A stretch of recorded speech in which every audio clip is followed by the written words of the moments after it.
Olá! O judiciário é poder que faz os julgamentos e cabe a ele resolver conflitos, garantindo assim o direito das pessoas e a promoção da justiça. Para falar sobre esse importante assunto, o programa de hoje é com o juiz de direito aqui da Comarca de Extrema, Dr. Ricardo Alves Cavalcante. Confira esse bate-papo. Eu sou Léo Demeter e começa agora mais um Câmara Entrevista. A função do juiz é aplicar a lei, tomar decisões com base em evidências e argumentos apresentados, garantir um julgamento assertivo, administrar o processo judicial e proteger os direitos e interesses da justiça. Quem explica sobre esse e outros assuntos é o juiz aqui da nossa comarca, o Dr. Ricardo Alves Cavalcante. Ele nasceu na cidade de São Paulo, capital, e está em Extrema há 11 anos. E já passou pelas comarcas, por exemplo, de Monte Sião e também de Paraisópolis. Bem, eu queria desejar boas-vindas ao senhor, Dr. Ricardo. Muito obrigado por participar conosco aqui no Câmara Entrevista. Obrigado, Léo. Prazer estar aqui. Agradecer a você, a sua equipe, a Câmara Municipal de Extrema, por oportunizar aí a comunidade ter acesso, né, a esse tipo de informação que é tão cara aí à comunidade, à sociedade. Bacana. Bem, o senhor esteve aqui à frente da Comarca de Extrema e agora o senhor posteriormente retorna aqui para o município. Eu queria perguntar para o senhor o que mudou da época que o senhor esteve para agora, doutor Ricardo? Bom, eu saí em 2017, né, que fui transferido para a Comarca de Monte Sião na época e retornei agora no final de 2022, promovido para a primeira vara de Extrema. O que mudou de lá para cá, a mudança mais sensível é a quantidade de processos. Naquela época bem menos, logicamente. Eu acho que principalmente por conta do crescimento da cidade, né? Conforme a cidade vai crescendo, vai se desenvolvendo, é natural que o número de demandas, de pessoas procurando a justiça aumente. Com certeza. Quando eu saí daqui em 2017, tínhamos um universo de 9 mil processos, e hoje temos na casa de 14 mil processos as duas varas. Então, essa é a principal mudança que teve no serviço judiciário que eu notei nesse meu retorno. Hoje o senhor é responsável pela primeira vara aqui do município. Nós temos um outro juiz aqui também na comarca, né, doutor Ricardo? Sim, hoje nós, felizmente, né, a comarca de Extrema foi elevada aí à comarca de segunda entrância, com a criação de uma segunda vara, que hoje é preenchida pelo meu colega, doutor Adriano, e somos 2 juízes com competência cumulativa, praticamente. Doutor Ricardo, vou fazer uma pergunta curiosa para o senhor. Quais são os processos mais comuns que tramitam hoje no judiciário? O senhor consegue mensurar isso para a gente? Bom, na área criminal, crimes como tráfico de drogas é o que é mais comum. Temos crimes que acontecem ao longo da rodovia, que é muito peculiar aqui da comarca de Extrema, por estarmos aqui na divisa, né, com o estado de São Paulo. Na área civil temos de tudo, demandas de consumo, demandas possessórias. O crescimento da cidade também tem trazido demandas da municipalidade sobre a expansão urbana, loteamento irregular. Sim. Isso também é muito comum, aqui, peculiar, né, aqui da comarca de Extrema. Tá. E fazer uma pergunta agora particular para o senhor. O que fez o senhor escolher o curso de Direito especificamente e falar um pouquinho sobre essa trajetória na vida do senhor? Bom, o que me fez escolher o curso de Direito, eu não sei, eu estava indeciso na época, né, entre alguns cursos, e eu tinha que também equalizar o meu orçamento com a faculdade que eu ia cursar. E a faculdade de Direito, eu acho que é a que me trazia assim, maior expectativa de seguir uma carreira. Né? Não foi influência, nem nada disso. O pensamento foi mais custo-benefício. Mas, por incrível que pareça, ainda bem, infelizmente deu certo. Eu acabei me apaixonando pelo direito, né? De começar a estudar as leis, a Constituição, conhecer o ordenamento jurídico. Isso me arrebatou. Abraçou o senhor. E eu escolhi meio sem querer o direito, mas o direito me escolheu. Foi uma união aí instável, né? Foi assim, foi assim. Bacana. E como é que foi essa trajetória do senhor até se tornar juiz? Bom, eu me formei em 2002, passei no OAB em 2004 e logo no ano seguinte eu fui trabalhar como advogado concursado na companhia de trens em São Paulo. E fui advogado lá por 5, 6 anos, 7 anos. E nesse meio tempo eu tinha vontade de fazer concurso para juiz, já vinha fazendo alguns concursos para juiz. Isso em São Paulo, doutor? Em São Paulo. E fazendo cursinho concomitantemente. Trabalhava de dia, estudava à noite. Né? E fiz concurso em vários estados e, graças a Deus, tive a felicidade de vir aqui para Minas Gerais e passei no concurso de 2012. Então, antes de me tornar juiz, eu fui advogado.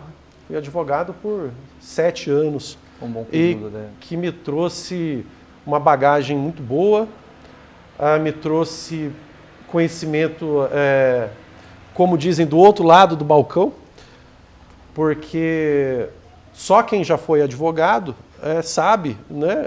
Com certeza. Às vezes os desafios que a advocacia tem perante a justiça. E isso eu tenho certeza que me ajudou a lidar, me dou muito bem com a classe dos advogados, desde que me tornei juiz, sempre procurei atendê-los da melhor forma possível, porque já fui advogado muitos anos. Como você falou, esteve do outro lado do balcão. Já fui advogado muitos anos, então acho que isso me ajudou muito. Bacana. O seu curso de graduação ele foi suficiente, doutor Ricardo, para conferir as habilidades necessárias para ser juiz? O curso de Direito, ele dá uma base, né? Ele dá uma base. Ele não dá um aprofundamento maior, né? É porque os concursos públicos, eles são muito concorridos, exigem muito dos candidatos, são milhares de candidatos que se inscrevem a cada concurso, e daí que a graduação em Direito não traz, infelizmente, tudo que um concurso exige. Daí a pessoa interessada, o aluno interessado, ele tem que procurar cursos próprios. Específicos para as áreas, né? Para concurso de magistratura, para concurso de juiz, de advogado do Estado, enfim, para essas carreiras.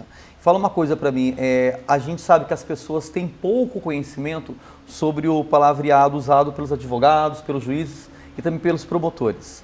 Diante dessa afirmação, qual é o tipo de linguagem que o senhor costuma usar durante as suas audiências, no trabalho do dia a dia dentro do judiciário?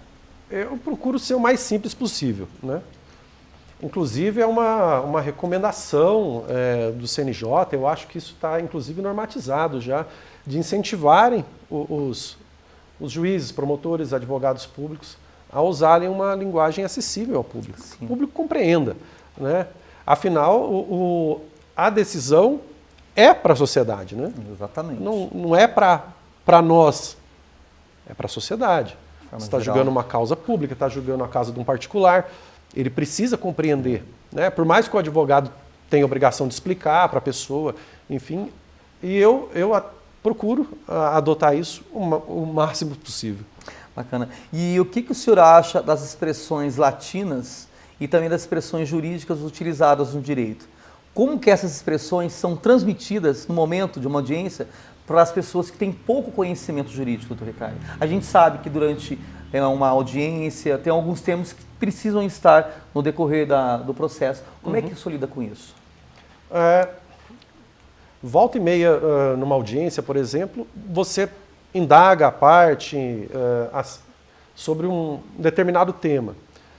Você percebe que a parte não compreende? A gente explica da forma mais clara possível. Às vezes usando até a linguagem popular, mesmo que seja a técnica, mas a pessoa compreender é o que importa. Já é o suficiente. Compreender, a gente tem que se fazer compreender também. Com certeza. Né? Doutor Ricardo, eu queria fazer uma outra pergunta para o senhor. Como é que o senhor comentou recentemente sobre a questão da comunidade, como é que a gente pode aproximar o poder judiciário da nossa comunidade de uma forma geral? Essa aproximação, ela tem ocorrido aqui em Minas Gerais de forma muito exitosa, com a criação dos Sejusques. Inclusive, eu sou coordenador, juiz coordenador do Sejusques aqui de Extrema. O Sejusque é a porta de entrada para a comunidade. O cidadão chega no fórum, às vezes, com demandas que às vezes não são nem da justiça. Às vezes a pessoa ela quer um documento de identidade, ela quer uma certidão de nascimento. Algum serviço de utilidade pública, por exemplo. E ela vai ao fórum, às vezes. Então, esse serviço, ele permite trazer esse cidadão e dar um encaminhamento para ele, para os órgãos necessários.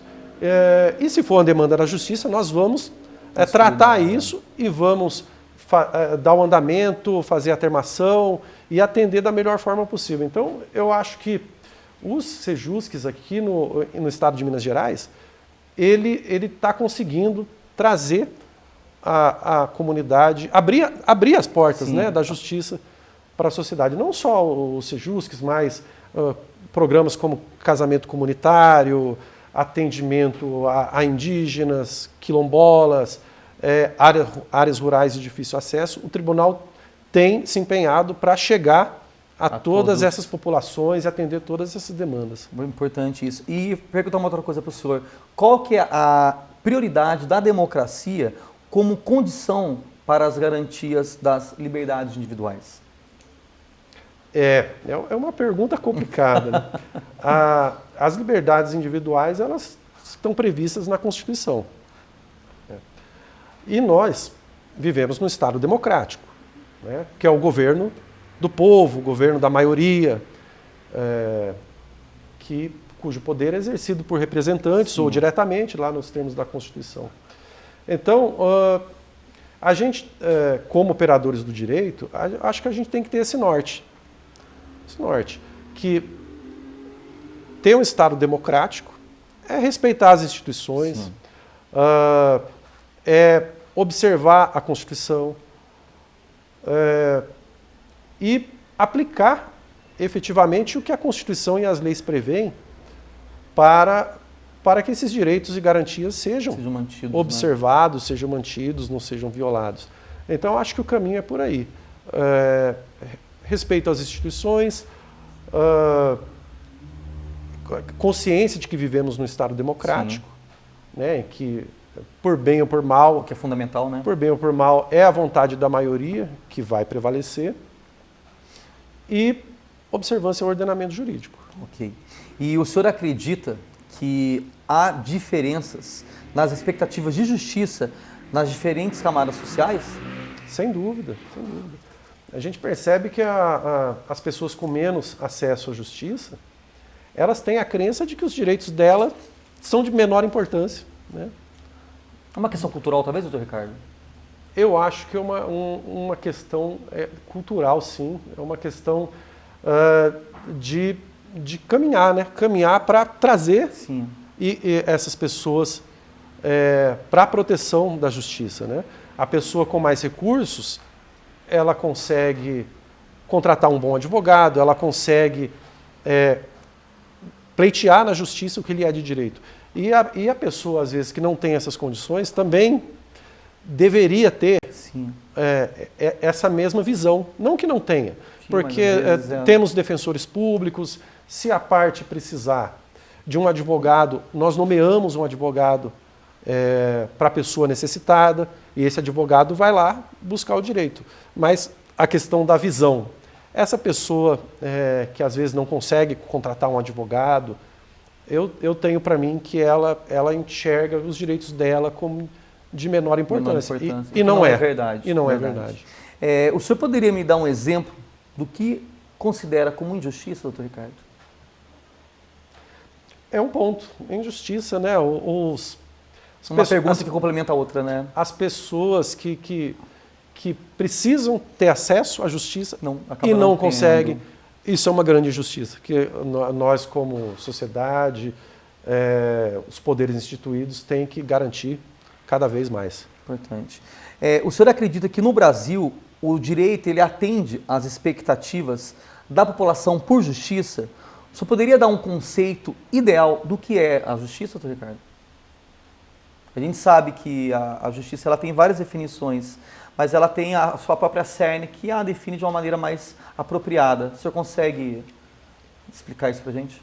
Olha, o conceito de justiça é um conceito complicado. São várias teorias, vários estudos, vários pensadores. Mas, assim, da minha parte, como juiz, eu compreendo que se nós conseguirmos atingir, que é muito difícil, uma pacificação social, pelo menos na maior parte da sociedade, nós estaremos vivendo numa sociedade justa. Mais igualitária, né? Que é também, também um objetivo, né, previsto na nossa Constituição Federal. Né? Nós vivemos numa sociedade ordeira, pacífica, em que as lides se resolvem. Sempre uma parte vai ganhar, sempre uma parte vai perder. Mas depois, depois que o judiciário deu uma resposta, a intenção é que as partes se pacifiquem. Então, eu acho que, indo nesse caminho, nós estamos em busca, nunca vamos se alcançar, mas em busca da justiça. Com certeza. E eu queria perguntar para o senhor o que o senhor acha sobre a questão das formas, de como as leis são elaboradas no Brasil e sobre as suas reformas. Bom, as leis, né, elas são fruto do trabalho do Poder Legislativo, né, que representado, que representa o povo, né? Os legisladores são eleitos e são representantes do povo. Então, em última análise, as leis são nada mais do que a vontade popular externada pelos seus representantes, né? Então, é muito comum que uma lei ela caia em desuso, ela precisa ser aprimorada, a sociedade avança. Então, hoje precisamos de leis para regular internet, rede social, o que está agora na crista da onda, liberdade de expressão nas redes. Uma coisa bastante discutida. A lei precisa estar indo cada vez mais acompanhar. Adaptável, né? A sociedade avança e as leis precisam acompanhar esse processo, né, de evolução da sociedade. Bacana. O senhor indica, eu queria fazer uma pergunta pessoal para o senhor. O que o senhor indica para quem está começando agora a vida jurídica para seguir uma carreira de juiz? Um conselho de quem... Eu indico perseverança, acreditar em si mesmo, estudar, disciplina, porque a carreira é muito concorrida, então aquele que busca, né, almeja ser juiz, ele tem que ter esse norte, né? Estudar muito, ser perseverante e não desistir, né? Ter disciplina, que uma hora Deus abençoe. Amém. E dá certo, né?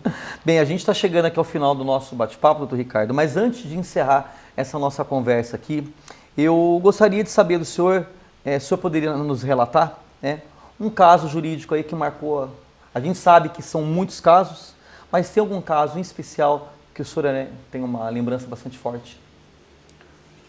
São vários, né? São vários.